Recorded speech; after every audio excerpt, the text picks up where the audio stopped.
what we'll start off here with is I'd love to hear about your story and how you got involved with the publishing. And I know everybody listening here feels like they have a book inside them. From what I hear, probably more than one. So that process of being able to write and show, their work, but how to do that in a succinct way that, a person can read. So love to hear, how did you get into the authorship space and helping people write their book? Yeah, so Sebastian, there's so much to that story, but I'll try to keep it succinct. I became a believer in transformation at a young age because I saw it personally. And I didn't realize for a long time that that's kind of why I do what I do and why I'm so passionate about it. But, my path took me on a lot of different directions, including being a writer and editor for many years. And then I felt a real call to write my own book after going through kind of a dark time and figuring out what worked for me. I wrote my first book, The Gratitude Connection. So I basically did everything wrong in the publishing world that I could do wrong.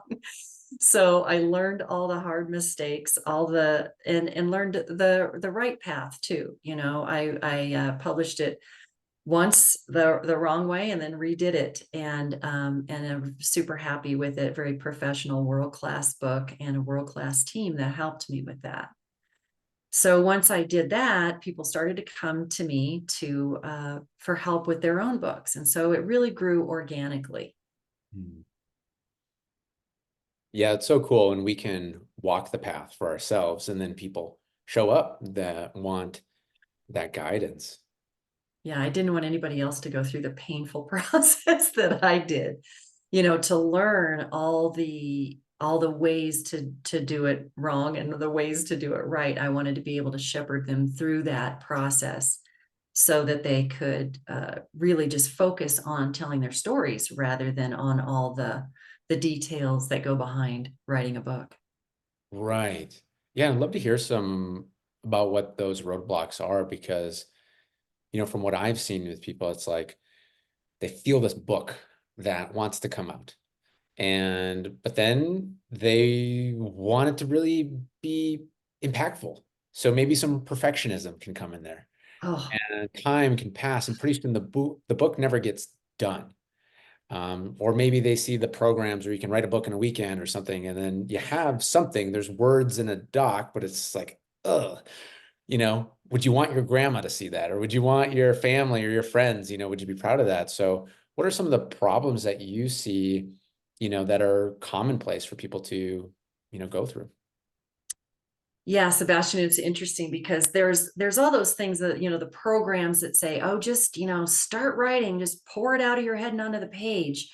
And we'll get into that a little bit later, where I think people need a little more clarity and structure than that. Mm. So people end up tossing away a lot of time and money on things like this when they are not getting the results that they need. But I find I've seen it through the years of working with people that so many of us, you mentioned perfectionism. Of course, we all know about what we call writer's block, but is really procrastination, Mm.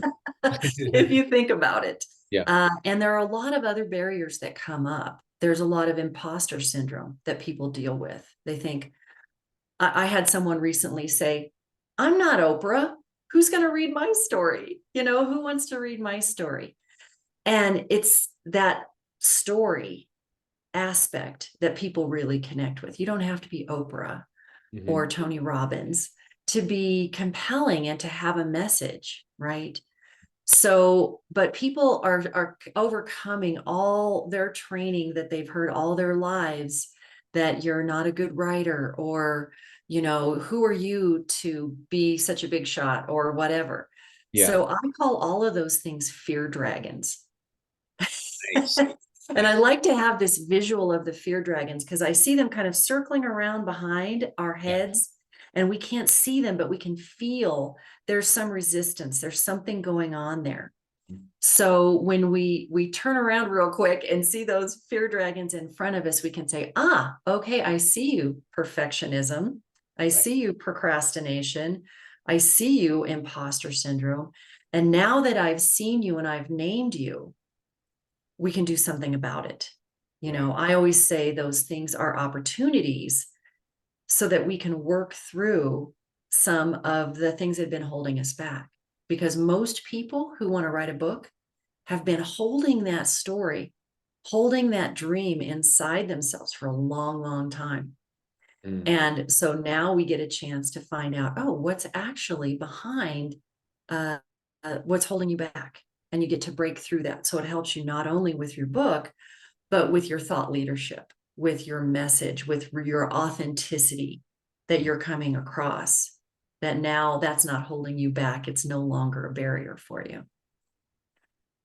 Totally makes sense. And I love that because, yeah, when we name it, we can claim it. And the healing work that I've been trained in, divine healing, energetic healing, it's like that's Yeah, key piece of it is if we have unnamed things floating around our subconscious, we don't know it's there. So it has all the power over us. Because how could exactly. we, solve something we don't even know? But when we name it and claim it, it's like, okay, I feel like it turns the lights on of what was in the shadows there. Like, oh, okay. It's still not gone, but now I can work with it way better than before. Exactly. Exactly. So I talk about it in the same way as reclaiming that energy Hmm. that you've been feeding those dragons with. Nice. Dragons actually, and this is what I love, is we think of dragons as scary and flame throwing and all that, but they're actually guardians of treasure, Oh, right? yeah, yeah. So if we reclaim that power, then that dragon energy is ours now. It's protecting our message and it's helping us get it out there in the world instead of siphoning our energy off. Now it's fueling our impact. That's so cool. I love that. Yeah. Nice. I just really resonate with it through and through. And then I also get this picture too, like when we don't know, when we don't name and claim them, they're this big, shadowy, massive beast. But when we Right. shine on the light, it turns into like a little plush, I don't know, those little dragon tails or something. He's got a little belly. Yes, I know. It's like a cute little toy. You must have grabbed that right out of my head because that's exactly how I see it. It's like this cute kind of like, oh, cuddly little, Still wants toy. you to procrastinate, but his voice, is tiny. Right. The voice is much less, it's always going to be there, but it's Yeah. much less scary and in control. Right. Right. Okay. Love this. So the question I have for you next is the topic. So I feel like, a person feels, oh, I have this book inside. Maybe there's different themes, different parts.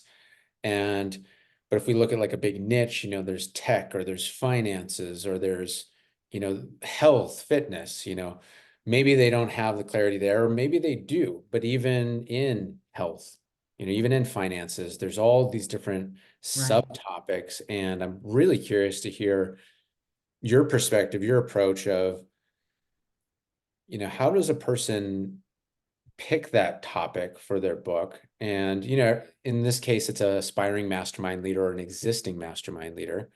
And Yes. so they have their mission that's connected for their, the mastermind, their community. But even within that, like I use my own example because I try and use examples because it makes it more real, serving people who want to launch a mastermind. Like I could write a book about masterminds, right? Is that really what I want to do? Like, and the way I categorize it is like there's kind of like the funnel book, it's just words to like put people through a sales process and then join in. And there's also like the, I don't know, resonance book that has the mission, vision, values, and everything in. So I know that was a lot, but I'm curious on what's your approach of choosing the topic that is the right fit to open those doors and be proud about the book as well. Yeah. So a couple of things. I find that, when you do this kind of transformational work, you don't have too little to talk about. You usually have too much, Yeah. right? So people generally come to me with two book ideas. Ah, And after years of doing this, I can ask the right questions to get to the answers because they usually come with a book that says, "Well, for my business, I should write." It's the should right. write book. Wow. And then, but I have this other book idea too. And so I asked the question, which book is pulling at you right now? Which book is tugging at your heart?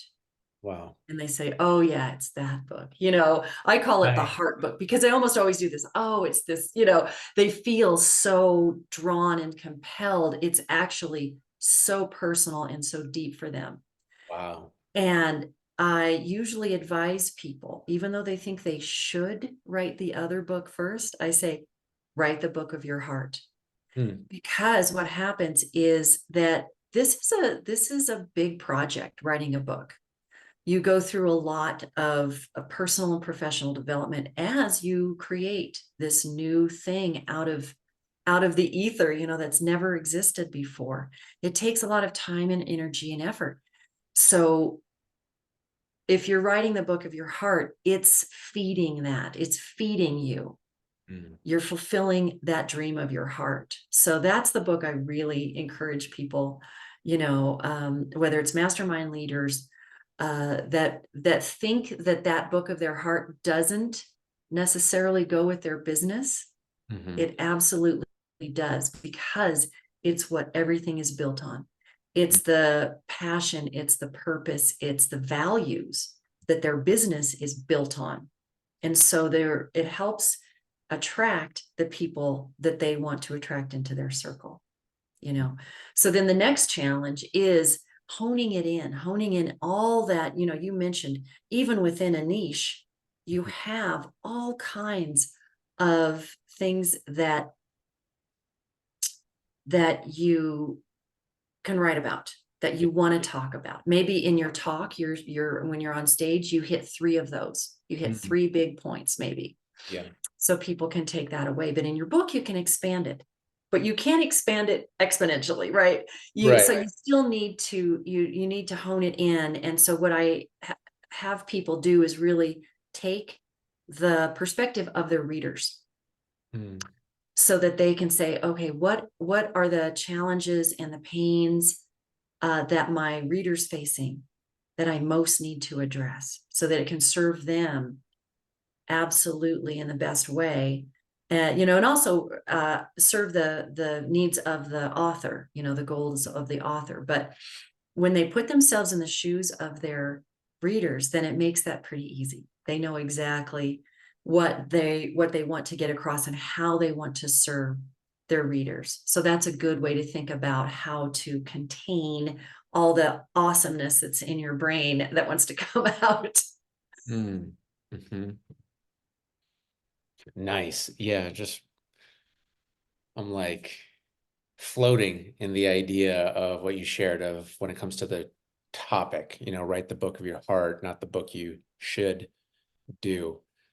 And I feel like that's such great permission for so many people, that we want that to be the case, but we need to hear it from somebody who's walked the path many, many times, otherwise, Right. it doesn't have that same credibility. Um, nice. So say they do have the book on their heart, and I'm sure, some parts of it are fuzzy, like not everything's going to be clear. Mm. I think of like writing papers back in school, the title typically came at the last piece, or at the end, and so I'm sure there's parts that are fuzzy, but I'm sure it's almost like a heartbeat too, as well, of what that topic, what that message is. And so, yeah, what do you recommend them do next? And is it, and, this is coming from somebody who's not familiar with this. So a person might be thinking, beginning, middle, and end, or do you do the table of contents? How do you take then next writing once they have that topic that they can feel? Right. That's a great question. And, I wish it were only as simple as beginning, middle, and end. Yeah. That comes later. But what I've found really helps people is they think they have crystal clarity when they have their book idea, right? Because they've got, yes, this book on this topic of my heart. I Yeah. really need to write about it. But the how is not so clear. So we start, before you start dumping everything out of your head, I have people start with clarity first. Slow down and let's take a breath Mm. and figure out exactly what your mission is. What is the mission of this book? Maybe not the mission of your entire life, but the mission of this particular book for these particular readers. I call them soulmate readers, your soulmate audience. Nice. That's the people who will absolutely resonate deeply with what you have to say and what you have, the gifts that you have to give them as an author, as a thought leader, as a mastermind leader. So that when you get really clear on your mission, and I have a whole series of exercises that we go through in my program to help you come to that. Yeah. Because unless you question deeply, you may not be as clear as you could be. And so we go through an extensive list of questions and a process to come to that very concise statement of, this is exactly what my mission is. These Yeah. are my soulmate readers. And then the next part is, what are your goals and what are your biggest dreams and possibly your biggest fears that might come up as an author? Hmm. You know, those things that we talked about, the fear dragons, what are those? And Right. then what are the dreams that are so big and fantastic that you can barely allow yourself to dream them? Mm. We want to know those too, because that's really where we're going, is not just transformation for others, but transformation for yourself too and your business. So that's where we go with that. And then we create the table of contents, which is your detailed outline. I call it the roadmap, because now you have a roadmap of where you want to take your readers, and Mhm. you have a roadmap for yourself to follow. And Mm. it's not written in stone. Of course, sometimes some people really get scared at the idea of too much structure. So I say, it's flexible, but just like when you're building a house, you don't start by just, whacking boards together and putting them up. You have a plan, you have some structure so that what's got to come first, and this is the foundation, and then you can start building. So that's what we do, is create that roadmap, and then they start the writing process. So Mm. now they know exactly what to write, and I lay that out in templates and some organization, so people know what to write, how to write it, and how to really spill out their story from their head, so that it lets them focus on their story instead of all that, building the structure and figuring all that out. It's done now. They can relax and get into the real art, which is storytelling. Mm. Nice. This is very helpful, and I'm taking away notes here, and they'll be underneath this video in a comment, because yeah, that helps solve a lot of questions, I believe, for me at least, and I feel like others as well. So when it comes to somebody who has a coaching program or a method, a framework that they're typically taking clients through already, Yeah. one way of thinking is like, oh, each chapter you take them through a step in the process. Is that, again, is that like a shoulds thing? Or is that, does it really matter does it really depend on like what the mission of the book is? Yeah, it depends on the type of book, because some are a process, Mhm. but many times in these personal and professional development books that we do, it may be not a step-by-step process, but more mindset, Mhm. right? So yeah, if it's step by step, that makes it really easy to lay it Yeah. out. The progression that people should take, just like I explained. I Yeah. like to start with that process, and that's, to me, it's absolutely essential to Mm. have those things in place first. Yeah. And your book may be the same. Other books, like my first book, The Gratitude Connection, is less structured than that. Like, it's really meant to kind of pull open and see what's there for you today. You don't have to read chapter 1 before you read chapter 5.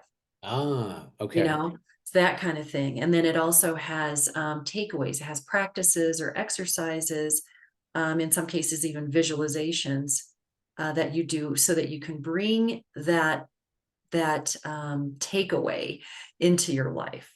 So each chapter might talk about a a particular habit or practice that you can bring into your life, such as gratitude, or different things that I talk about in the book, so that you can easily bring those little habits into your life. And a lot of the books we have are structured like that.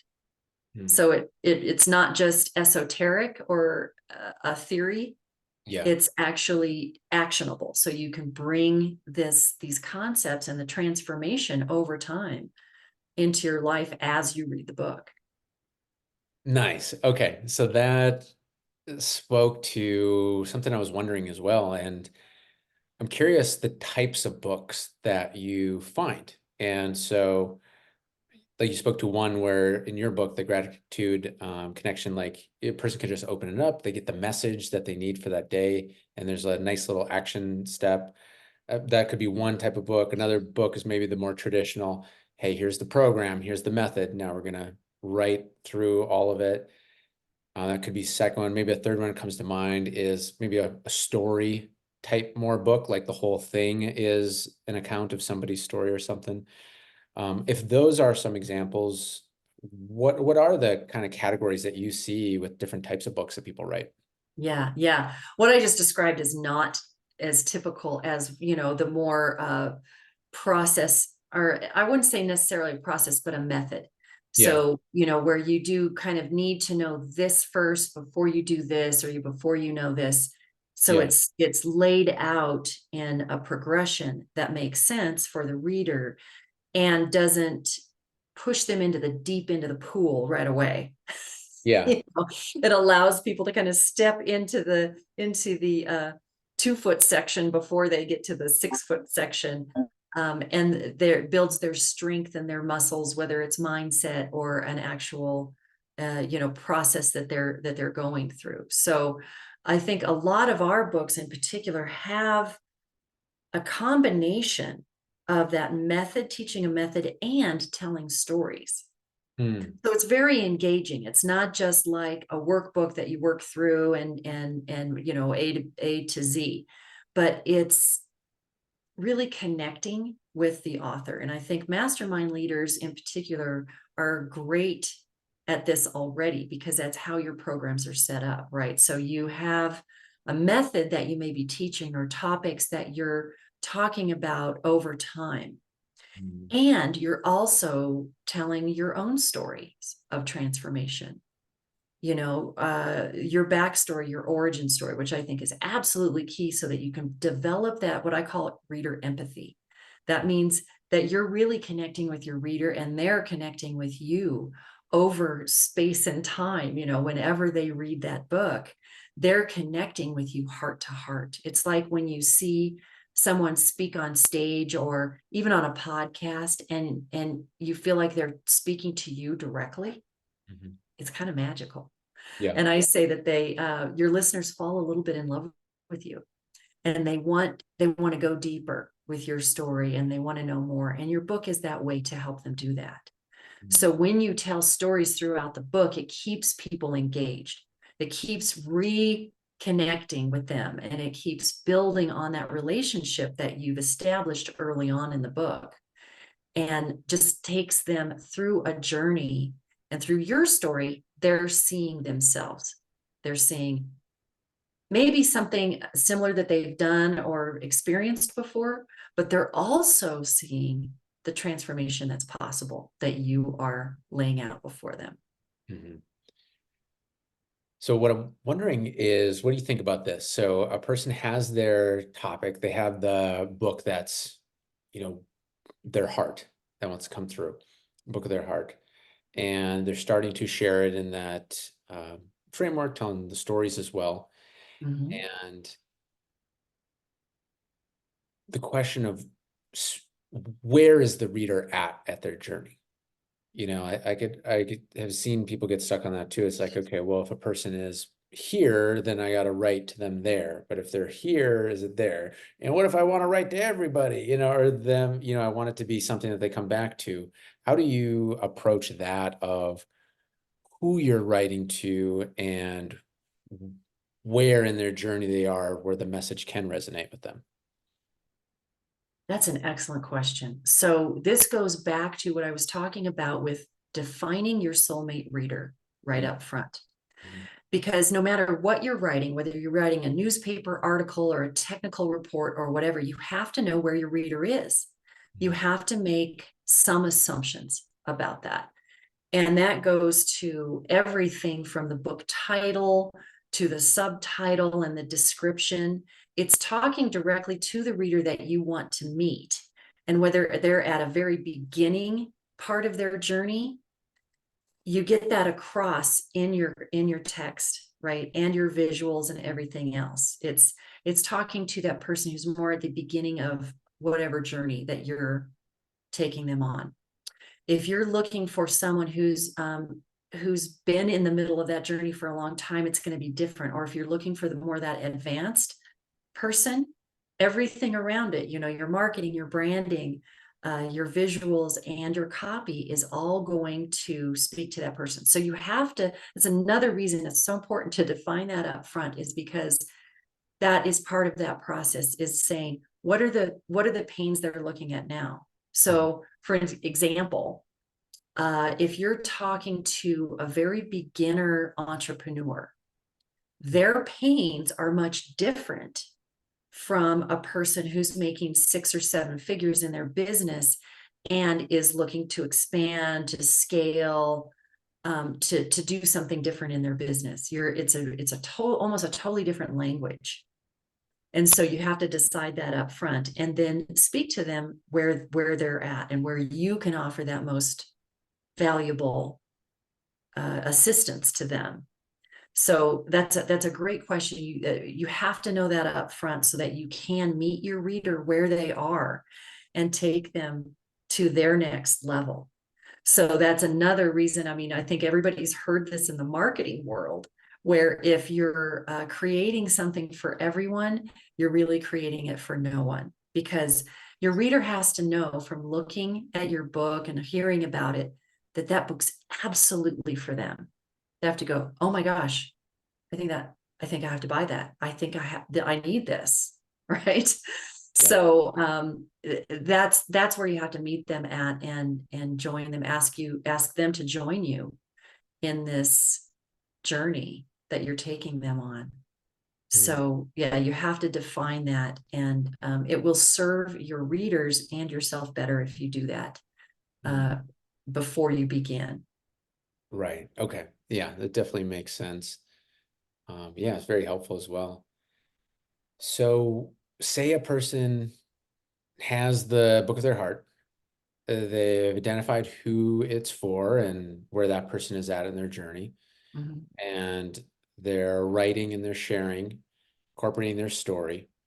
And that's what I think is great with, being a mastermind leader. It's like this, the message has already been coming through a person. It's already been coming through them, or Right. aspiring as well. So it's taking note of that. And then say they do finally have that version one, that, the angels start singing, sun comes out, it's like, hallelujah, we got version one. And it's in a document, Google Doc perhaps. What happens next? What is the editing review process like? How long does that take? What's involved with that? Yeah, that's a big question. And so I'll do the Cliff Notes version of that. Okay. Yeah. Thank you. So really the three big things that are important after that are editing, cover design, and then layout design. Okay. And there are a million different pieces to that. And then there's, of course, distribution and all of that kind of stuff. But um, I have a team of people that I work with that create these beautiful, impactful books, Yeah. and work. So let me step back a second and say some publishing processes are different than others, right? So a traditional book publishing process would be very different for an author, where they sort of hand off the thing and it goes through their process and they get a book at the end and they haven't really been involved. Hmm. But for me, this is one of the problems that I experienced the first time I published my book. I had that experience, and it wasn't fun because I got a book and I said, this doesn't have a look or feel Oh, of wow. my, It's not your you book. know, it's a book, but it's not my book. It didn't feel like my baby. Right. So it's very important to me for authors to be very involved in the process all the way along the process. So they're involved in editing. They get to approve every change that's made if they want to. Yeah. I don't recommend people do that because it's a very laborious process, but they have the opportunity, because we really want the author's voice to come across. Yeah. It's absolutely sound like you, Sebastian. It's got to sound, it's got to be in your voice. It's got to resonate with you and your readers, right? So we try to really do a good job on that and not change it and make it sound like somebody else or something generic. Yeah. And then cover design is really a fun, creative process. Mhm. And like for this book behind me, Spiral, the subtitle is A Catalyst for Innovation and Expansion. Mm. And there are so many different ways that you can express a spiral, right?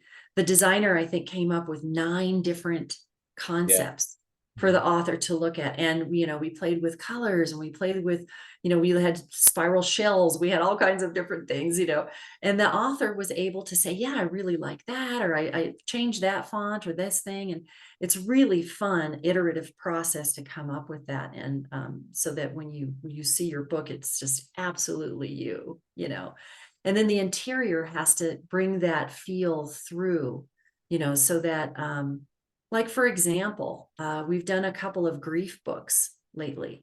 Mm. And those books, they don't have the same feel as Ignite Your Greatness, which is behind me. That has a very dynamic, exciting feel to it, in the Yeah. cover. Well, the covers for the grief books are very much calmer and peaceful, because we're helping people go through a process of grief. And so we want to support that and support them where they are. So Mm. it's really, really dependent on what's going on with the content of the book and the author and their audience.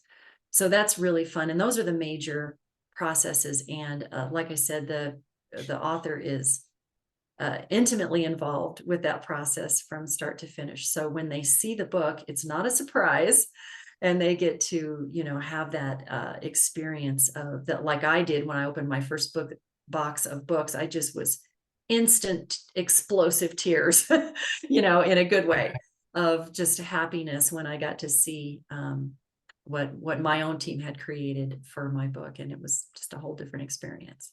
And that's Mm. what I want everyone to experience, is that joy of having created this world-class book that's going to change lives. Yeah. So what I'm hearing is you just want people to have explosive tears when they Pretty get much. Yes. in a book. So have If that happiness. sounds scary, it's not. It's really fun. Yeah. Well, it sounds great. Tears of joy. Cool. Well, Yeah. that's very interesting, in your experience of going the more traditional publishing route first and then holding, a book that wasn't your book. I find that so powerful and interesting. Like I had everything you said like makes sense now that I hear it, but I had no idea that like you'd go down that path and not be involved with it. And I can only imagine Yeah. the money, the time, that goes into that, and it'd be like to have a dud at the end of it. I mean, basically, like if you can't use it, it's a dud. So um, that's really cool that you make sure that people don't have that experience that you had. Yeah. Yeah. It's really one of the reasons I do what I do now, Mm. is because that's, I want people to have that experience of really absolute alignment with, their book should be in absolute alignment with the rest of their ecosystem, with their values, with their dreams, with their audience, with their branding of their business. All of that, it's got to fit in absolutely perfectly with that. And that can't happen without them being super involved all the way along the line. Right. So that it brings me to a question for you. When you mentioned as like part of their ecosystem, and it's a, extension of them, how do you approach when somebody's like, that's part of the issue. It's like they're transforming, they're evolving, they're growing, and they start writing it down, and then a part of them shifts and their business shifts and like all these different things. It's like, okay, we're always going to be changing in some way, hopefully, if we're continuing to improve, but how to like, get enough of it in there where it's good. And I mean, this is a really basic question, I feel like, but like, is version 2 of a book, in software, there's version 1, version 2, sometimes I see books that are revised and updated for 2000, whatever, how, yeah, what's your approach to that where a person can keep coming up with reasons that they've changed, and it can feel like that too, where the book again never gets done. Oh boy, yes, there's a lot to that. So I'm just sometimes, asking you the small questions today. right, exactly. Yeah. Like I said, we could talk for days about this, but so sometimes this does happen where this just happened. The book that's about to be launched. Okay. The author decided to change the title after everything was done. Oh boy. Okay, is this the end of the world? No, it is not. Okay. Okay. Okay. And that's because thankfully the publishing business has changed so much because it's all digital now. It Okay. used, think about the days when we were still typesetting. Hmm. Younger folks probably don't even know what that is, but it's like actually setting all the letters in a book or a newspaper. People would set these kind of manually. They were like sort of typewriters that would help you do this, but Yeah. it's actually setting it so that the type is actually hitting the paper as it's printing, so Hmm. Hmm. that was a huge game changer. When you had a big change, it affected a lot of people and took a lot of time and was a panic button. But now it's not, right? I work with people who are very flexible. We know that this is part of the process that it happens. So we have to change the interior, we have to change the title, and it works. It's fine. Other times, it becomes a series of books, right? Your message becomes, Ah, because it continues to expand. Like you said, you're transforming, you're continuing to expand your message and your how you talk about it. And so becomes a series of books, and we've done several of those. that's cool. Or maybe in some cases, like I can tell you about a study or an author example of Dr. Sarah Hart. She wrote a book about downsizing. It's called The Upside of Downsizing, about going, moving Nice. from a big home, and really kind Yeah. of going minimalist into a smaller place. Yeah. It's been a very, very popular book, and she's a great speaker and very popular too. But that's one aspect of her. It's not what she does. It's really not her passion. It was during the time she was doing that, but it's not her life's work, right? So she wrote another book. Could we pause there real quick? Sure. I feel like that was so great. The book wasn't who she was. It wasn't the entirety, the totality of past, Right. present, and future, all of her in the book. No, it was a piece, Yes. it was a piece, right?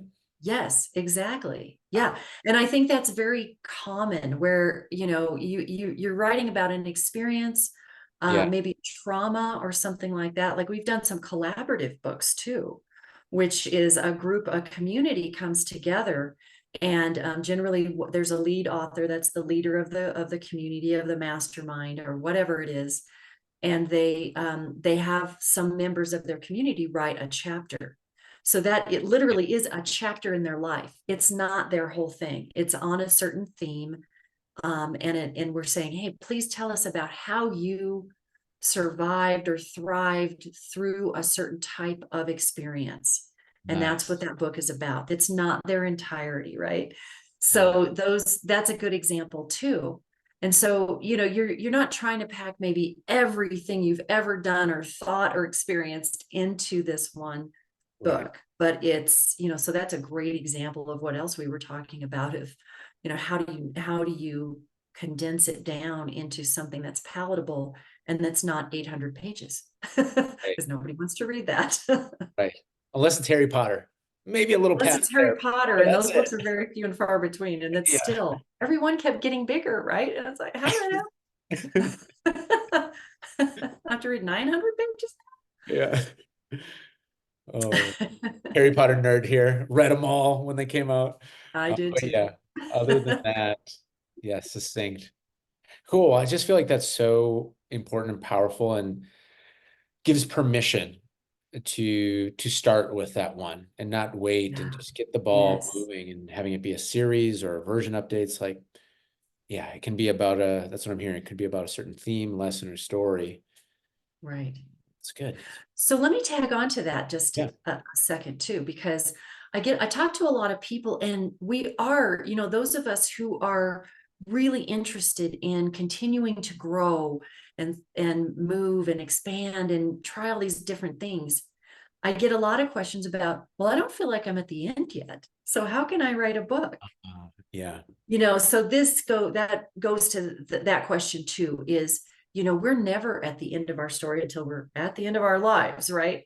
Mhm. So that's part of the curiosity and part of the fun of writing and getting your message out, whatever it is that there's always the next step. There's always the next adventure and the next journey. So you don't have to wait until you feel like you've wrapped all the ends up and figured everything out. None of us have, right?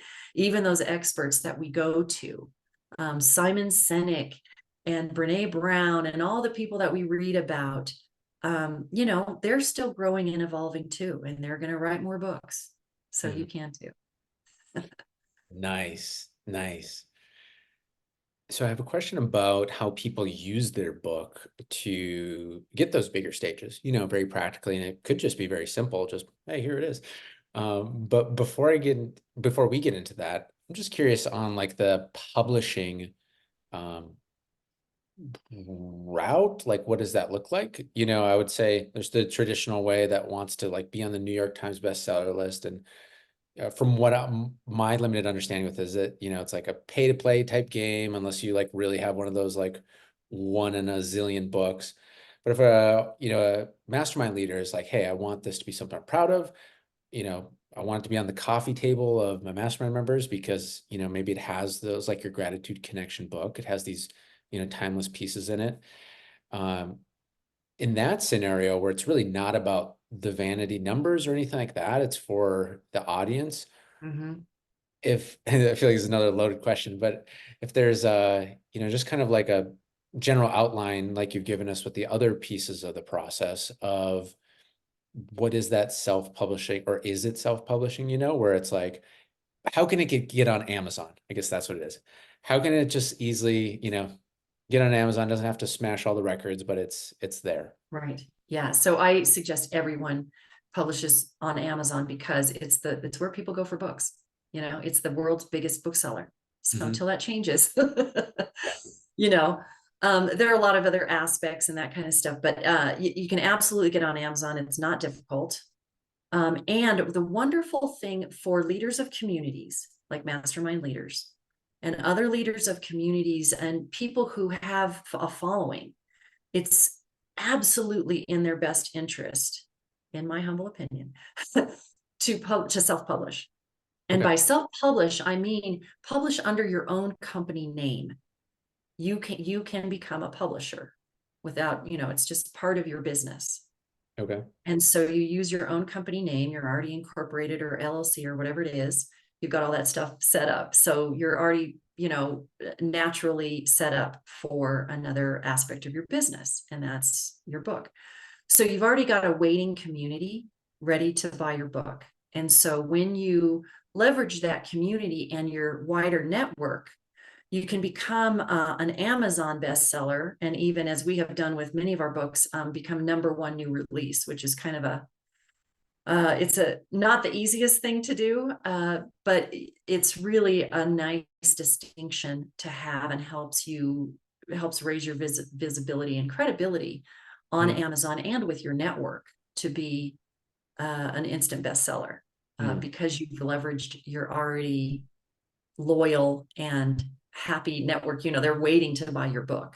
Right. So that's a real advantage for people who already have a community, especially if it's growing. You've got that expansive community now to continue to expose your thought leadership to through your books, through your speaking, all the things. So it's really a nice way and a very easy aspect, because I'll just throw a couple of numbers out there to illustrate why I think this is such a good idea. In Okay. traditional publishing, publishers take 90% of the royalties sales of a book. Damn. I'm not making this up. Man, This is real 90%. numbers out there. And you as the author get 10%. So when you self-publish, you're reaping the benefit, the 100% of your efforts. Mhm. So, I also publish, I have my own publishing company, and I publish my own books and others through there. And I still recommend people publish it themselves, because it's to your advantage Mhm. financially. It's Mhm. very little work to manage it. Mhm. And then, to another point you made, are things set in stone with your book? Can you do a version 1? Can you do a version 2? Absolutely. And you can even make minor changes to in the content and to the cover Nice. without having to even do a version 2. Oh, that is So that's another advantage of digital fantastic. printing. The other really huge advantage is print on demand. That's what Amazon is. I forget that people don't always know this, but printing on demand means that you don't have to print out 10,000 books and keep them in your garage and distribute them yourself, right? People order from Amazon, or even authors can. This is a pro tip I'm giving you all for free. Yeah. That is that when you publish through it's Amazon's publishing arm, which is called KDP. You can order author copies, basically at the cost of printing plus shipping. So it's a low cost way for you to take your own books to speaking engagements and to live events that you have, and your Right. mastermind groups that you hold every quarter in person or whatever. That Right. you can take those books and not or have them shipped, printed on demand and shipped to your venue. So that's a really nice aspect of printing through Amazon's publishing arm. Awesome. Okay. A lot of really good Yeah. stuff there that I'm curious about. Yeah, and the last piece, that's what I've heard too, is like have your books at your event or whatever you're doing, or you go speak at somebody's event and your books can be on the table in the back. And I've heard people doing it like cash only or something, or now there's different things. And it sounds like with what you're sharing is the what'd you call it? The Author author copies. author Yeah. copies. Yeah. So then you're just collecting, that full amount. Yeah. Yeah. So then you're not paying for distribution. So you are, you're making a higher percentage of Right. your sale than And when I somebody else is selling. Right. And I heard somebody just recently, they're just like, yeah, if you're speaking on stage and you don't have a book, like it's just leaving money on the table because Oh, there's completely. always people that hear your message and they want to buy the book. And if it's not there, they don't. And, sure, they can hop into the webinar, or the thing, and go through the funnel. But like a lot of times people just message, book, speaking, book. And if they don't have that option, then it's lost money. Yeah. Well, and it's also lost a business in a bigger way, because your book will help you sell your coaching programs and all of that stuff. But the bigger piece before that is the visibility and credibility that your book, being an author, gives you. Yeah. So I have a wonderful PR person in New York who I asked her this bombshell question of, does it help your people get publicity, get on shows, get on media if they are authors? And she said, absolutely. In fact, it's very difficult to get someone that kind of coverage if they don't have Mm. a book, if they're not published authors. People just don't even want to bother. So that was a really great piece of information to get from her perspective, that It's not just a matter of selling books, when you're selling something at 20 bucks a piece, Right, right. it's going to take a lot of sales to get to any real ROI, but that visibility and credibility of being a published author and then being able to put your book cover on their event is a feather in their cap, right? It leads them credibility. So for example, I have an author who started becoming really big in her niche as a speaker.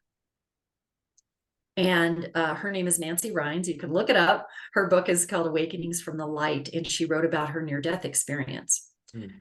And she went into that experience as a diehard scientist, non-believer, and came out of it totally transformed and had to share this message.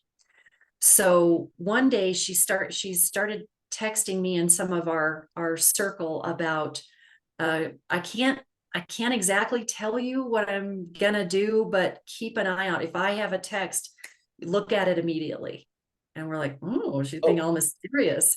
okay. Well, the reason was because when she did text next, she said, I'm going live on the Today Show tomorrow Wow. morning. Yeah. Oh, yeah. So the show opened with a huge, one of those 8-foot banners of her book cover. And, she got tremendous leverage from being on that one show.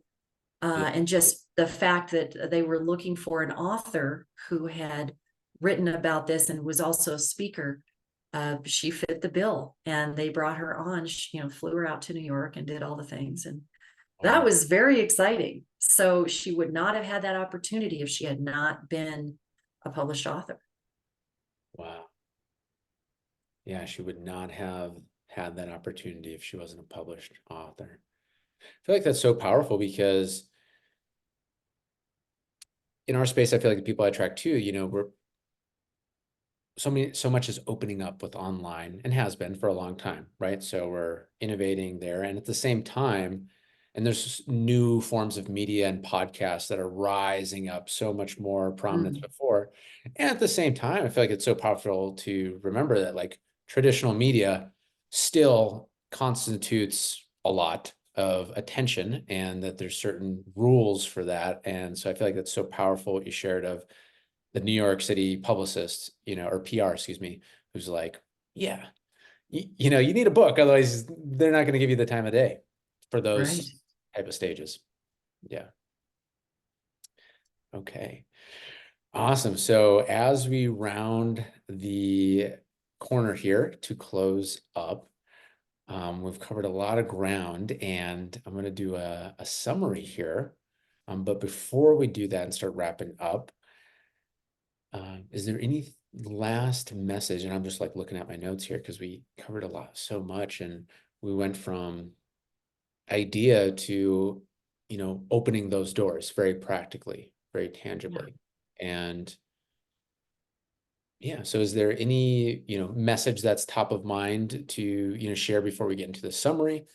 If not, that's okay too. I know I'm kind of putting you on the spot, so I'm buying us some No, time. I love that. I do have something, and it's something that I found out through some market research that I recently did.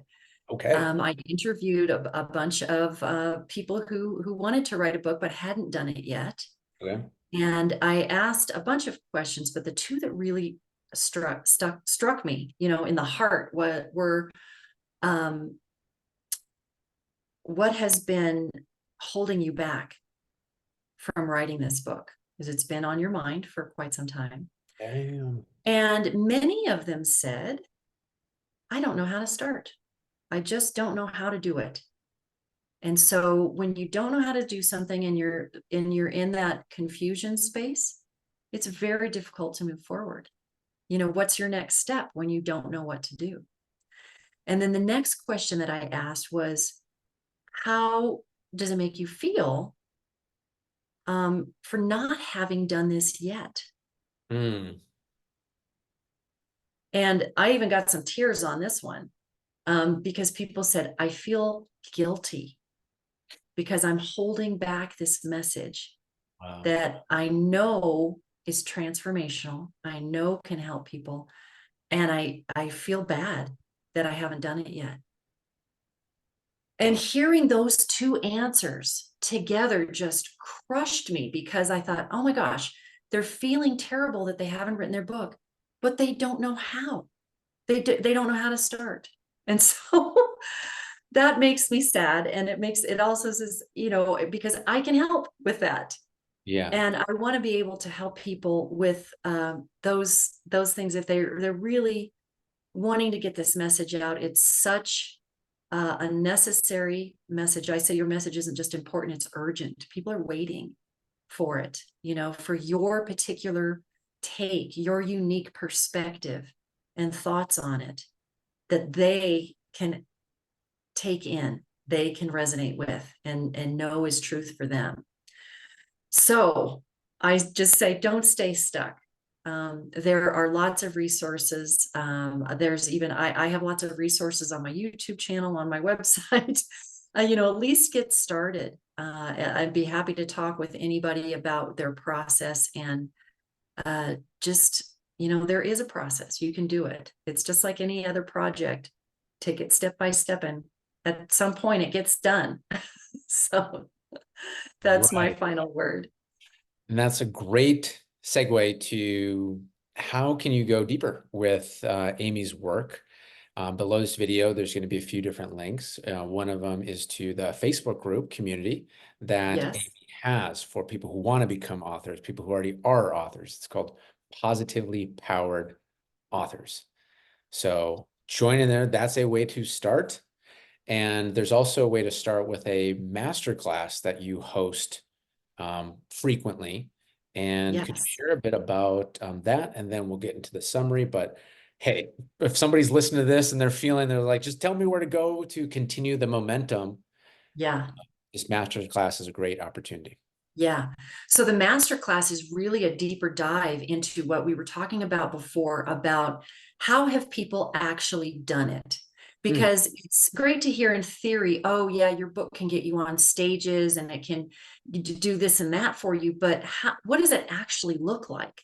Mhm. And so that's why I put together this master class. It's really case studies of actual authors I've worked with Oh, who have done amazing things and how their book has opened up doors, as you mentioned at the beginning, for them, for opportunities. I have so many stories. I'm not going to be able to fit them all in, but I want to share some of these stories to give you a feeling of how this can work for you. It's not, these people are not unicorns, this can also happen for you. And so it's really fun to talk about those authors that have just made amazing things happen and are making a huge impact. If you're teaching a mastermind, you know the power of impact. And that's what these people are doing. And so this is another way that people can take their message to a new audience that they might not otherwise be talking to. So, and attract them into their community. nice. So that is unleashyourinnerauthor.com/masterclass. The link is below as well, unleashyourinnerauthor.com/masterclass. Amy hosts these frequently, so you just see the next time that she's hosting it on the page. These are live, no pre-recorded mumbo jumbo. There's Right. real case studies, real people joining their real um, inner authors, waiting to be unleashed. Yes. So thank you for sharing that, and you're also in the group as well. So yeah, we're here to not let the vision die, not let you die with your book left inside. Beautifully said. So I'm going to give a summary here, and then we'll close it as well. And there's a lot of notes here, and we covered a lot today on Journey, which is really special. So we started off with, the topic,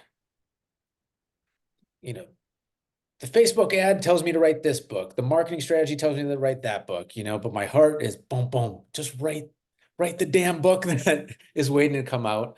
And Amy gave her permission from her experience of, write the book of your heart. And from there, very practically, start getting clear on, what is the mission for your book? for your soulmate audience. And I love that it doesn't have to be the totality of you. It doesn't have to be the full 100%, you in a box.